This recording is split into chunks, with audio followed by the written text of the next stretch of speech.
Hello everyone, welcome back to Stopgap Solutions. This is Dr. Shilpa and today we'll be continuing with our monthly current affairs vision IS. इसमें हमारा next topic रहेगा economy and under that sub topic number 1 innovation ecosystem for deep tech. Now what is deep tech? First of all उसके हम components देख लेते हैं थोड़ा सा. AR VR technology, big data, artificial intelligence and machine learning, nanotechnologies, language processing, blockchains, vision and speech algorithm, quantum computing, biotech, robotics, advanced material science and photonics and electronics. So these are the components come under deep tech. So why is it for the news? Because Union Minister for Commerce and Industry urged Indian setups to focus more on deep tech innovation. What are deep tech startups? Deep technology or deep tech refers to innovation funded on advanced scientific and technological breakthroughs encompassing various technologies. जो अभी हमने देखा, अगर कोई भी startup इन सब में से किसी भी एक उसमें काम करता है इन वन और मोर, then it will be called as deep tech. Deep tech startup utilize existing advanced technologies to create novel to market solutions for complex and often unresolved problems, or to invent even more advanced and technologies rooted in core science and engineering fundamentals. So अभी India में at present deep tech का startup ecosystem है क्या? Extent India's deep tech ecosystem currently at around 4,000 startups is expected to reach by 10,000 by 2030. It's very low. Global standing, despite having third largest pool of deep tech startups, India ranks 6th among the top 9 deep tech ecosystem in the world in 2023. Funding, as per NASSCOM, India's 4,000 deep tech startup attracted $1.6 billion in 2024, a 78% increase year on year. Examples क्या क्या है इसमें? Agnikul Cosmos startup launched the world's first rocket with a single piece 3D printed rocket engine. ImmunoAct, IIT Bombay and Tata memorial hospital ने दोनों ने मिलकर develop किया है an indigenous CAR T cell therapy to treat cancer. Idea force technology is revolutionising the UAV market and its advance drone. ठीक है, these are some of the examples. Now will learn why the deep tech startups lagging in India. Problem कहाँ है, क्यों नहीं हम उतना grow कर पा रहे हैं?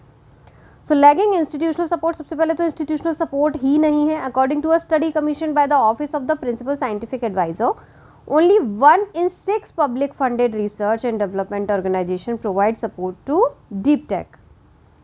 Inconsistent funding है 2023 में. Indian deep tech startups saw decline in funding over the previous years. Also, India's venture capital landscape prioritize quick returns over patent capital. सबको क्या चाहिए? अगर आप पैसे इन्वेस्ट कर रहे हैं, सबको क्विक रिटर्न्स चाहिए. And these things like technological advances, they take time to develop. Long gestation period है. Deep tech startup provide extended development timelines and high capital intensity and also carry large technical uncertainty, which presents a large risk. Focus on consumption driven startups. India's का जो startup boom हुआ है, जो एकदम से बढ़ा है, वो लार्जली फ्यूल्ड किससे है? कंज्यूमर फेसिंग बिजनेस से, rather than deep tech breakthroughs. Regulatory hurdles भी हैं. Lack of universal consensus in regulating relating to deep tech, policy uncertainty, scrapped angel tax, red tape and risk averse investment culture hinder progress. So there is a different term. Spin out are companies formed based on the academic research generated within and owned by the university. तो spin outs क्या होती हैं? These are the companies which are formed based on academic research generated within and owned by the universities majorly. और क्या problem है? Education and research infrastructure. So Indian universities largely rank among global leaders in original research and this quality gap results in the migration of Indian talent to foreign destination. So जो हमारे Indian universities हैं वो बहुत ही rare ऐसा होता है कि उनका किसी ग्लोबल रैंक, कोई भी लीडरशिप रैंक, कोई भी ऐसा उसमें नाम आता है. तो दैट्स वाई जो गैप है, नॉलेज गैप है, उसकी वजह से जो हमारा टैलेंट है they are going to the foreign destinations. Limited academia industry collaboration. It hinders prototyping and commercializing of research outcomes, hindering the development of the deep tech ecosystems. अब ये सारे प्रॉब्लम्स हो गए हैं. इनिशिएटिव्स क्या लिया गया है हमारे डीप टेक इकोसिस्टम को बढ़ाने के लिए? Number 1, deep tech fund of funds, propose union budget 25-26. Draft national deep tech startup policy, एक पॉलिसी भी ड्राफ्ट किया है. Aditi scheme, grants for developing critical and strategic defence technologies. Anusandhan national research foundation, creating a cloud of research and innovation infrastructure, providing access to under use scientific equipment. Thematic missions, national strategy on blockchain, Airawat, national quantum mission, India AI mission and others.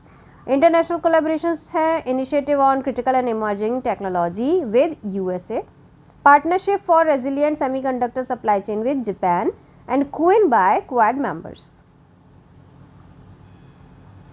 What are the way forwards? Spin outs, जो अभी हमने थोड़ी देर पहले देखा. Enabling and facilitating labs institute to generate more spin outs can lead to self-perpetuating cycle of the generation of deep tech startups. Infrastructure creation, identify and strengthening innovation clusters, especially in 5 focus sectors. कौन कौन से? Medical devices, space, defense, agriculture and manufacturing. Foster investment ecosystem. Policy incentives for research and development. Last, implementation of national deep tech startup policy. जो policy हम बनाने का सोच रहे हैं, जो बनाया है, उसका इम्प्लीमेंटेशन भी जल्दी करना पड़ेगा. ठीक है. नेक्स्ट टॉपिक है इसमें electronics component manufacturing scheme. Why is in news? Because Ministry of Electronics Information Technology notified the electronic component manufacturing scheme.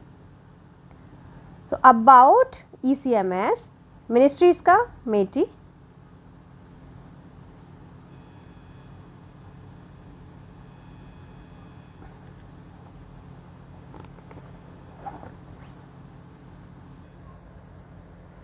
Objective to develop robust component manufacturing ecosystem by attracting investment, चाहे global हो चाहे domestic. Targeted segment कौन से हैं? Sub assemblies. Example for display module and camera module, bare components, multilateral printed circuit boards, selected bare components, flexible printed circuit boards, supply chain ecosystem and capital equipments. Now, types of fiscal initiative offered for different segments. Turnover linked है, caps linked है and hybrid incentive है. What is turnover linked? On incremental turnover sale for sub assemblies and bare component especially. Caps linked है on an eligible capital investment, जो भी इसके under आ सकते हैं capital investment, उन सब के ऊपर लिंक हो जाएगा. देन नेक्स्ट है हाइब्रिड इंसेंटिव, ये दोनों के लिए ही है, based on industry needs for selected bare components. Tenure, turnover linked incentive का टेन्योर है 6 years with in 1 year of gestation period. Caps का है 5 years के लिए. एलिजिबिलिटी है इसका green field as well as brown field investment for target segments shall be eligible under the scheme. Agency implementation के लिए मेटी through a nodal agency which shall act as the project management agency. Significance क्या है इसका? Economic potential is the electronics industry is one of the fastest growing sector in India with 5 times growth in the domestic production. India's electronics sector is worth more than $150 billion today और इस decade के end तक, and the target is of 500 billion इन production.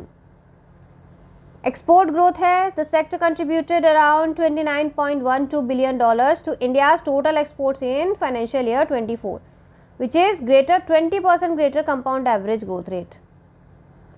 National security, reliance on foreign electronics specially in defence poses risk as the data breach. अगर हम बार बार ही किसी foreign country के ऊपर डिलाई करेंगे for such products, so that would specially poses a risk of data breach. India's first ever national security semiconductor fabrication plant will be set up under India-US joint cooperation to produce chips for military hardware. Drives technology innovation in industries. Okay, challenges क्या हैं? Challenges faced by electronic component sector in India. High cost of manufacturing है, जैसे कि 4 to 5% disadvantage है for components compared to China due to high cost of inputs. Next है scale up challenges. Then lack of R&D design and ecosystem, हमारे यहाँ पे research and development में बहुत कम इन्वेस्ट होता है। The lack of access to global demand. Major global demand controls 80% of the electronic market, but most of them have not tapped India for export. Heavy dependence on imports of critical minerals. हमारा बहुत ज़्यादा dependence है किसका? Critical minerals का। Weak component ecosystem. Long gestation period है, the gestation period is about 1 to 2 years. Technological challenges हैं। ठीक है, अभी गवर्नमेंट ने क्या क्या स्कीम्स निकाला है for electronic booms in India. Make in India 2014, PMP 2017। So make in India में हम क्या फोकस करते हैं? Aims to transfer India into global manufacturing hub. In this we encourage large scale production of mobile devices. PLI 2020 में आया था 3 to 6% incentives on incremental sales for mobile phones. Specs for 25% incentive on capex for key components and sub-assemblies. Semicon 2021 में develop semiconductor and display ecosystem with 76,000 crore outlay. And India Semiconductor Mission catalyst for India semiconductor ecosystem in manufacturing, packaging and design. ठीक है, way forward क्या होना चाहिए? NITI Aayog electronics powering India's participation in global value chains. Fiscal interventions, fiscal incentive for component manufacturing, OPEX support for scaling manufacturing, CAPEX support for high complexity components and hybrid support for high complexity components. ये हम तीनों apply कर सकते हैं। Innovation scheme to promote SMEs and R&D centers. Non physical intervention में क्या कर सकते हैं? Rationalise tariffs, duties on inputs. हम टैरिफ्स को थोड़ा कम कर दें, ड्यूटीज को थोड़ा कम कर दें, तो it will improve competitiveness for finished goods. Attract overseas high level talent, बाहर से हम टैलेंट को अट्रैक्ट कर सकते हैं। Foster collaboration between academia and industry. And last में simplify the process of tech transfer. Okay, next is Pradhan Mantri Mudra Yojana. News में क्यों है? Because on 8 April 2025 India marks 10 years of the Pradhan Mantri Mudra Yojana. Ministry है इसका, ministry of finance. Launch year है 2015। Objective था इसका to provide collateral free access to credit in a seamless manner to micro enterprises in the country, to fund the unfunded by bringing MSMEs to the formal financial system and extending affordable credit to them, to provide financial inclusiveness and to support the marginalized and hitherto socio-economic neglected classes. अब मुद्रा loans को under PMMY can be availed from the near by branch office of a bank. Micro finance institution से भी ले सकते हैं, NBFC से ले सकते हैं और रीजनल रूरल बैंक से भी ले सकते हैं। Borrowers can also file online application for मुद्रा loans on उद्यमित्र पोर्टल। ये एक पोर्टल है जिसपे आप डायरेक्टली जाके भी अपनी कुछ डिटेल्स फिल करके आप अप्लाई कर सकते हैं।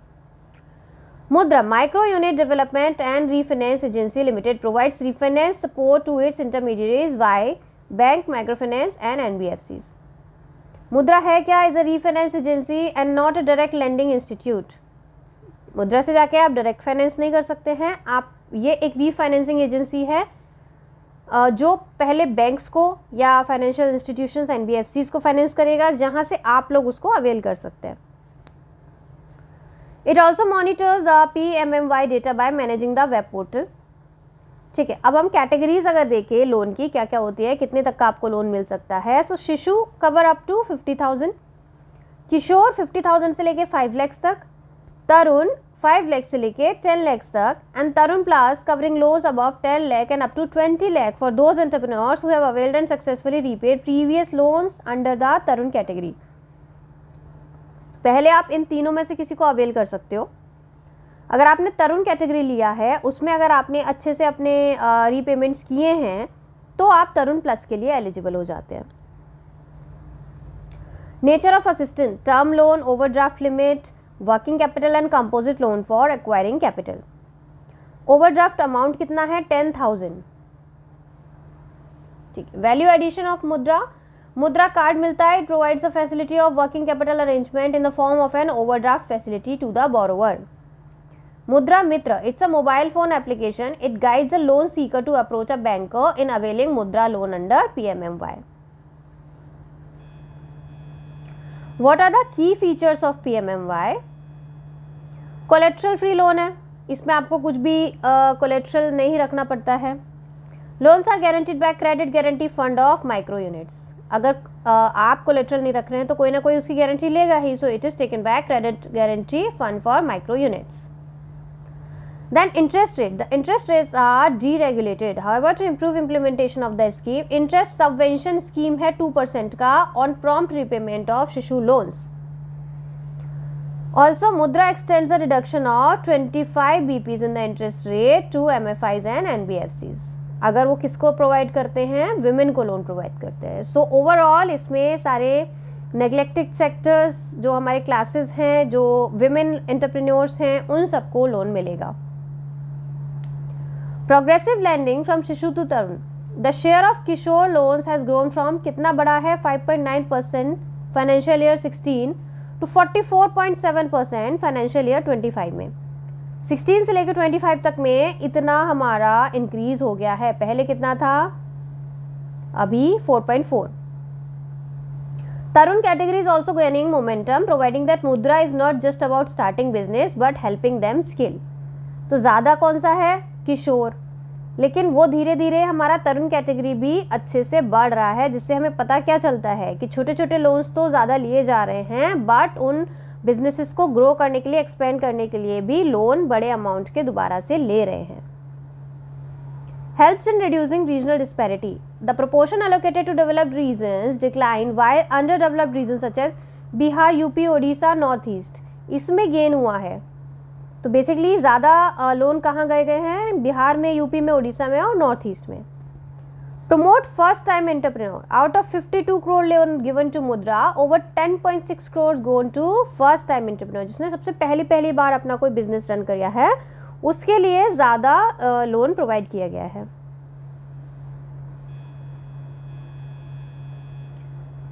अब इसके अंदर फाइनेंशियल इंक्लूजन कैसे हुआ है उसका एक चार्ट, पाई चार्ट दिया है. Social class wise share in total PMMY accounts. यह है सोशल क्लास वाइज, यह category wise. So these are OBC 28%, ST 6%, SC 16% and general to 50%.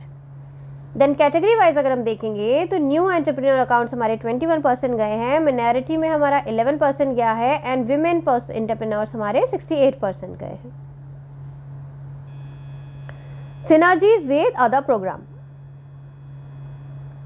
Mudra being an initiative for promoting micro enterprises fits well with Make in India initiative, National Urban Livelihood Mission, National Rural Livelihood Mission for supporting these micro enterprises.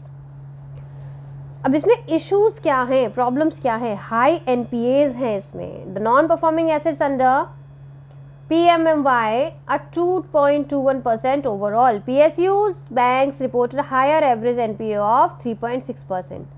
तो NPA as in बहुत ज़्यादा है, उसमें भी से भी PSU में ज़्यादा है.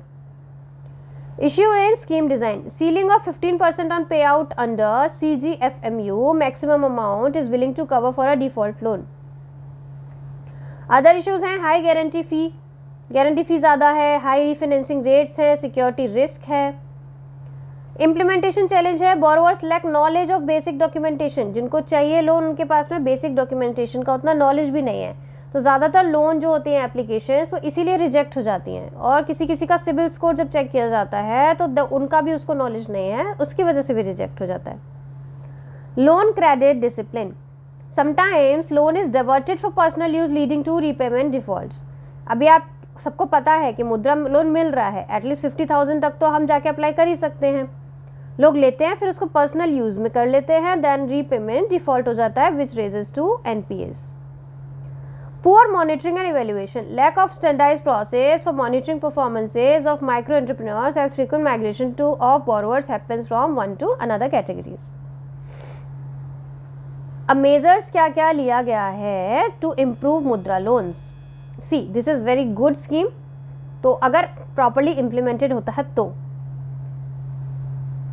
Increase financial awareness, this will empower entrepreneurs, उनका आप नॉलेज बढ़ा दीजिए, उनको बता दीजिए कि आपको कैसे कैसे आपको फाइनेंसेस मैनेज करने हैं, अगर आपको एक बार लोन मिल जाता है तो आपको कैसे उससे अपने बिजनेस में लगाना है, उससे अपना फाइनेंशियल हेल्थ कैसे इंप्रूव करना है।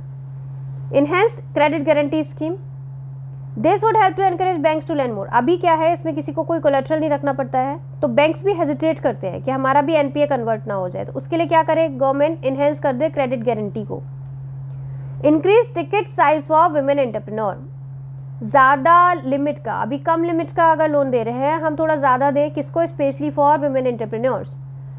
उनका इंटरेस्ट सबवेंशन थोड़ा और बढ़ा दें, या टारगेटेड स्कीम्स में ही वुमेन लेड एंटरप्राइजेस को ज़्यादा लोन प्रोवाइड करें। Implement a robust monitoring and evaluation framework, अब यहाँ काम खत्म नहीं हो जाएगा कि हमने लोन प्रोवाइड कर दिया, अब क्या करना है, अच्छे से उसका मॉनिटरिंग हो कि वो जिस पर्पज से लिया गया है उसी के लिए यूज हो रहा है, तो it will be implemented better and will give better results. So in conclusion, the rise in average loan size, growing share of MSME credit and the shift from micro to small enterprises reflect its growing impact. Impact हो रहा है, बढ़ रहा है, no doubt. PMMY is not only fueling self-employment and job creation but also threatening India's grassroots economy and advancing equitable growth.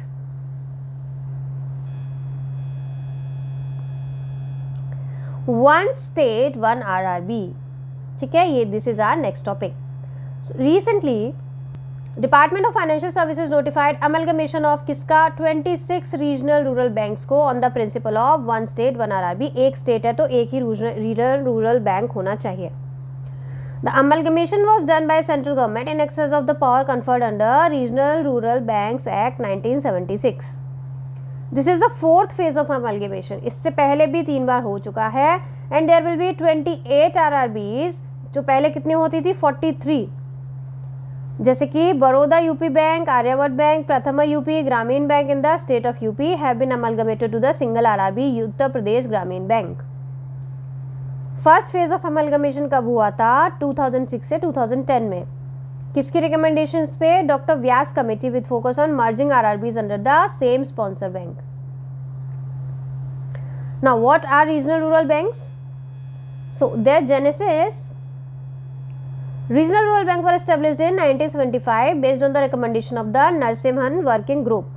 The first 5 RRBs were set up on 2nd October 1975 through an ordinance, which was later replaced by the Regional Rural Bank Act 1976. Ownership इसका होता है jointly owned by Government of India, the concerned state and the sponsoring commercial bank.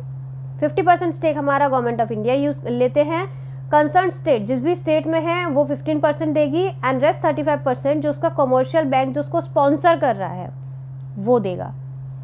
Regulation और supervision का कौन कौन करेगा, regulated by the RBI under the banking regulation act 1949 and supervised by national bank for agriculture and rural development NABARD. तो jointly इसका supervision होता है। For tax purpose, they are treated as cooperative societies under the Income Tax Act of 1961. Requirement क्या होती है इसके लिए, must allocate 75% of ANBC adjusted net banking credit or CEOBE credit equivalent of balance sheet exposure whichever is higher to PSL priority sector lending में देना है। See basically ये regional rural bank है, नाम में ही सजेस्ट करता है, तो इसका मेजर जो है वो आपका 75% अराउंड प्रायोरिटी सेक्टर लैंडिंग में ही जाना चाहिए। Must maintain a capital risk to weight asset ratio of 9%। RBI का जो नॉर्म्स है कि सीआरआर उस 9% आपका मेंटेन रहना ही चाहिए, तो वो इन पे भी एप्लीकेबल होता है। ना सिग्निफिकेंस क्या क्या है रीजनल रूरल बैंक का, हमको करना ही क्यों है, रखना ही क्यों है। तो accelerated business growth, total RRB business as a percentage of India GDP is expected to reach around 5.2% by financial year 30 from 3.7% as of 24। बढ़ना है, 3.7 है, 5.2 तक लेके जाना है। Financial benefits, the amalgamated RRB will have, क्या क्या होगा इनके पास में, ग्रेटर कैपिटल बेस होगा, डेफिनेटली अगर आप 3-4 बैंक्स को एक ही में कर देंगे तो आपका कैपिटल बेस बढ़ जाएगा। इम्प्रूव्ड लिक्विडिटी पोजीशन, पैसा ज़्यादा होगा, लिक्विडिटी ज़्यादा होगी।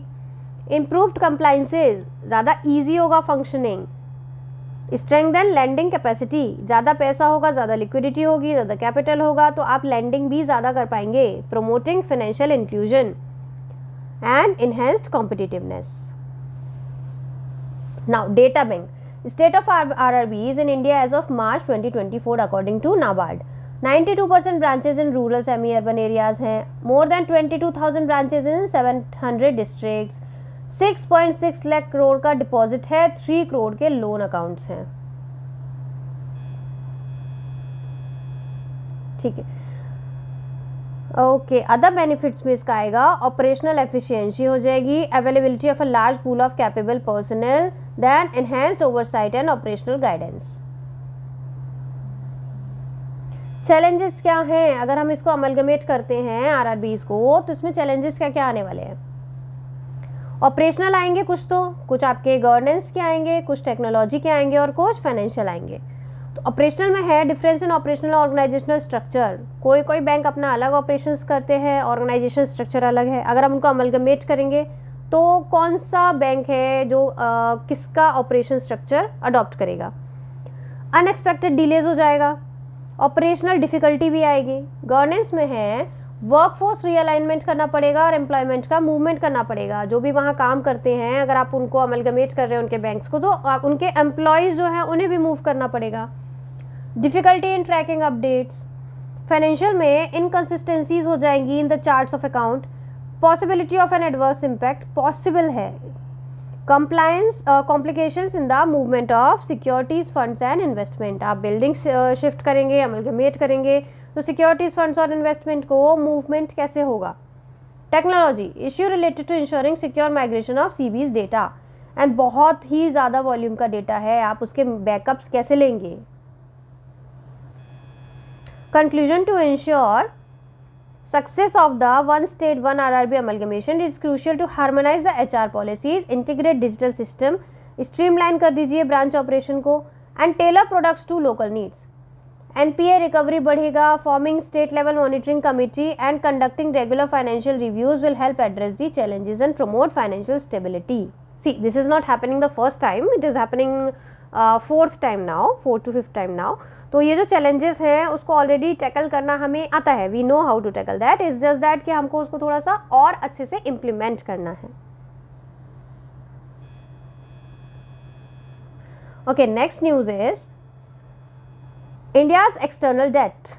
As per finance ministry quarterly external debt report December 2024, external debt कितना बड़ा है? पहले कितना था? उससे 10.7% ज़्यादा हो चुका है. क्यों? Mainly due to valuation effect. Valuation effect हुआ क्यों है? Because due to the appreciation of US dollar. क्या हुआ है? यूएस डॉलर का एप्रिसिएशन हुआ है.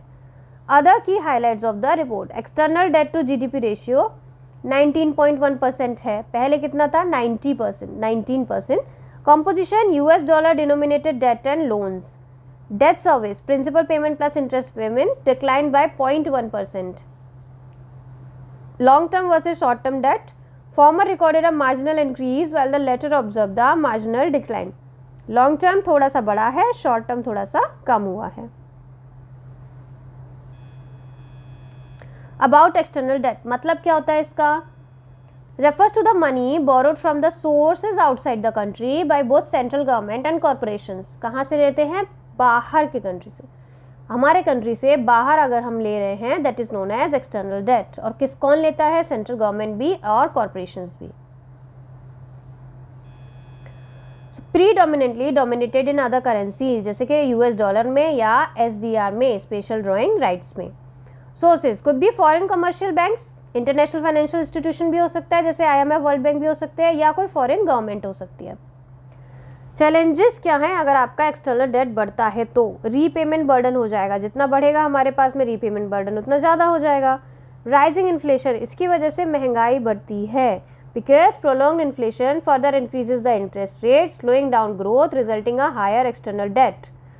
ग्लोबल सिनेरियो क्या है? ग्लोबल थ्रेट टू स्टैग्फ्लेशन में lower the demand for India's export.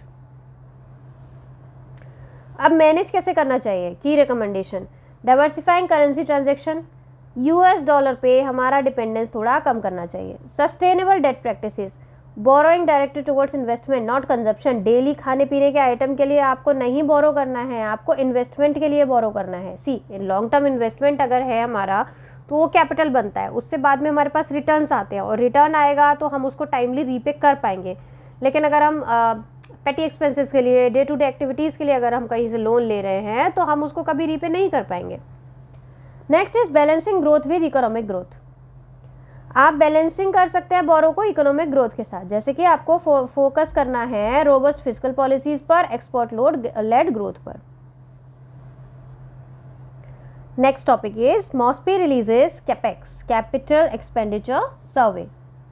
So the forward-looking survey on private sector capex investment intentions, capex survey, the first of its kind by the NSO under MOSPI, was conducted under the Collection of Statistics Act on 2008. अब findings क्या है इसका? Key findings: private sector capex grew 66% from financial year 22 to 25, reaching around 6.5 lakh crore. अभी at present कितना है? 6.5 lakh crore. Manufacturing enterprises accounted for 48% of the total private sector. In 24-25, most enterprises focused capex on core assets, with other investing the value addition, opportunistic assets and diverse strategies. capex का फ़ायदा क्या होता है? Capital expenditure करने का फ़ायदा क्या होता है? Competitive advantage: by investing in capex companies can enhance their operational efficiency, उनका ऑपरेशन एफिशिएंसी बढ़ा सकते हैं, innovate products or services and stay ahead of the competitors. Asset maintenance and upgrades: अगर capex किस चीज़ के लिए ज़रूरी है, is needed to upgrade technology or expand production capacity. कुछ भी आप करेंगे उसमें आपको पैसे तो चाहिए ही, so that's why capital expenditure. Investor confidence: capex signals to investor that the company is committed to its long term growth and value creation. ऐसा नहीं है कि अभी कंपनी ने स्टार्ट किया 5 साल बाद छोड़ के भाग जाएगी, नहीं, अगर ऐसा है, उनका capex अच्छा रहता है तो इन्वेस्टर को कॉन्फिडेंस आता है। स्ट्रेटेजिक डिसीजन मेकिंग होता है, capex decision reflect strategic priorities, indicating where resources are allocated to drive the future growth. ठीक है। Challenges hindering private sector capital expenditure, challenges क्या क्या हैं? Difficulty in mobilising large equity and affordable डेब्ट, project structuring issues हैं related to risk estimation and mitigation, delays in clearances and land acquisition. About capex, definition क्या होती है इसकी? Capex is the money spend by the government on the development of machinery, building, health facilities, education et cetera. So as the name suggest, capital expenditure है, long term में capital बनाना है। इसमें क्या क्या आता है? Money spend on the following: acquiring fixed and intangible asset, upgrading an existing asset या repayment of loan.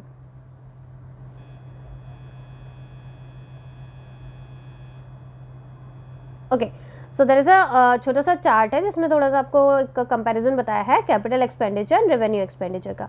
So its nature is creates asset for the future, future के लिए एसेट बनाता है, does not create any assets और reduce liabilities.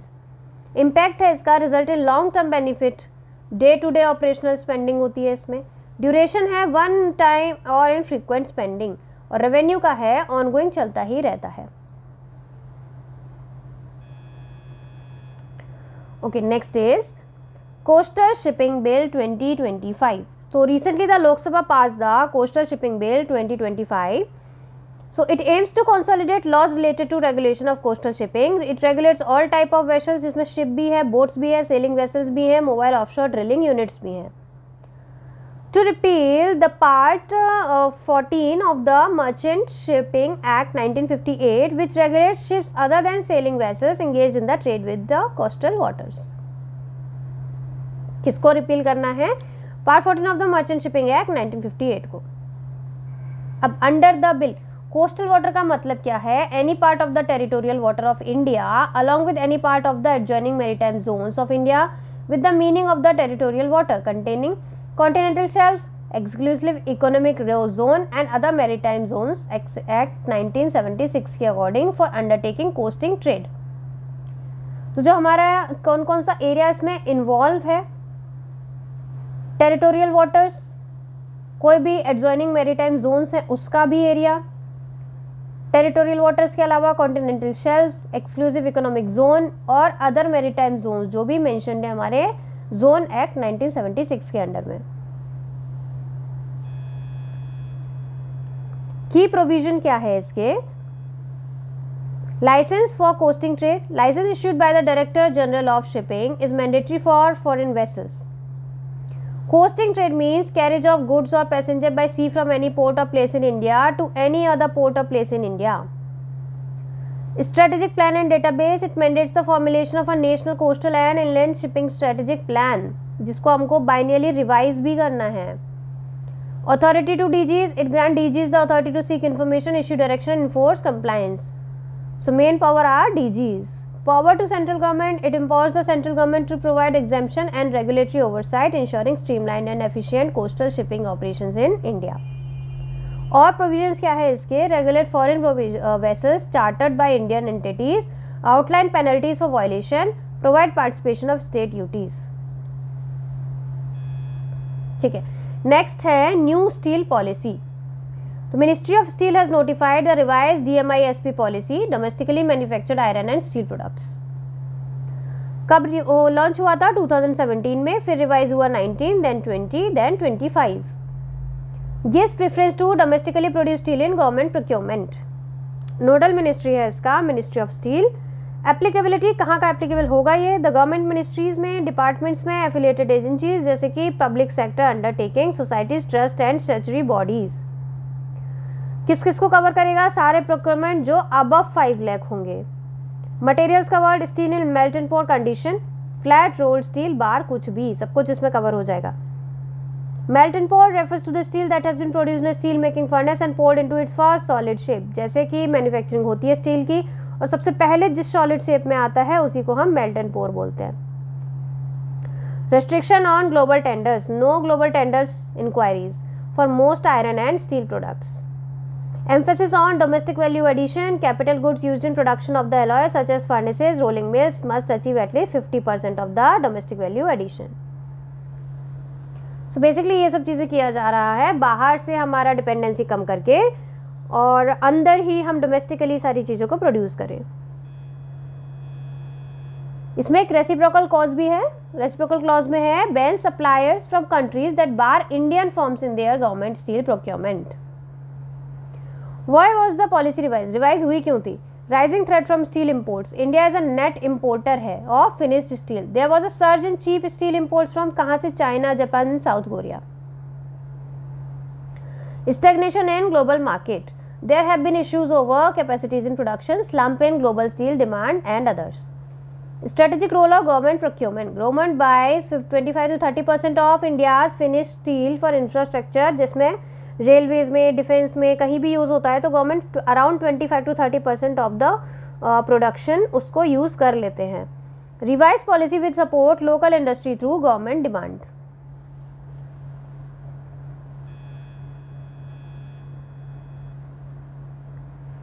Next is tax collected at source. So income tax department has recently notified list of luxury items on which taxpayers will also have to pay 1% tax collected at the source. TCS है क्या? It is tax payable by the seller which he collects from the buyer at the time of sale of the good. जैसे कि नाम से suggest होता है ये source पे ही टैक्स कलेक्ट हो जाता है. Section 206 of the Income Tax Act mention the list of goods on which the seller should collect tax from the buyers. कहाँ से पता चलता है? Section 206 of the IT Act.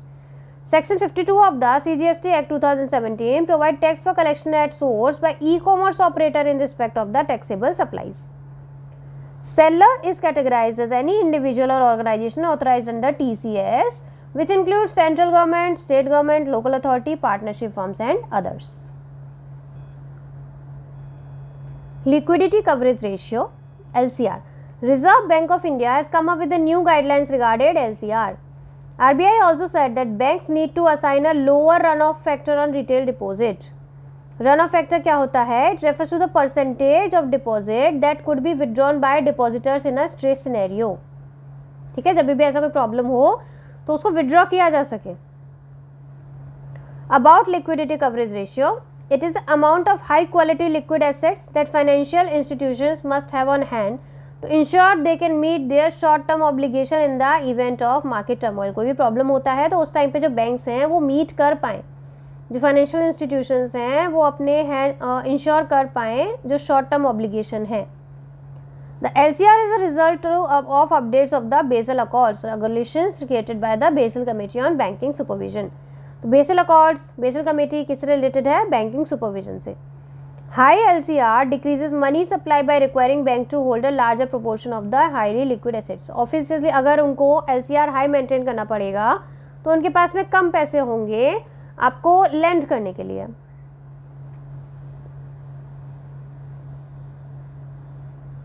Okay, so today we are stopping here only. इसके आगे हम next chapter में cover करेंगे. Till then, God bless you all. Bye bye, take care.